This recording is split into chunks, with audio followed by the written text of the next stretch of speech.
Le interviste che ha realizzato nel dopopartita Antonio Gnoni. Abbiamo fatto un buon primo tempo, però credo che vittoria sofferta perché la Regina è una gran bella squadra, giocatori importanti, un bravo allenatore, quindi è anche questo che rende importante questa vittoria. Insomma è la sesta di fila, siamo contenti e niente, speriamo di continuare su questa strada. Lo ha detto lei, sesta vittoria di fila in 17 giornate in Serie B, nessuno ha fatto come il Verona. A questo punto parlare di salvezza è un po' riduttivo, bisogna puntare ai playoff. Ma no, noi puntiamo alla partita, quindi alla prossima, adesso abbiamo questo turno di Coppa Italia martedì a Parma, poi andiamo a Livorno, quindi viviamo la giornata, siamo contenti, indubbio dirla, insomma fare altri discorsi mi sembra prematuro per tutto.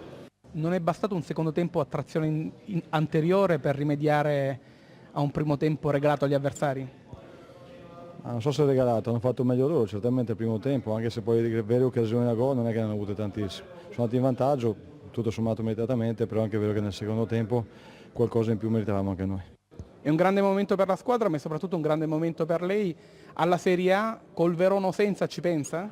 No, per adesso no, sinceramente voglio pensare a far bene con questa maglia in Serie B, dimostrare di poter essere all'altezza di questa categoria per questa città e questi tifosi che sono veramente straordinari.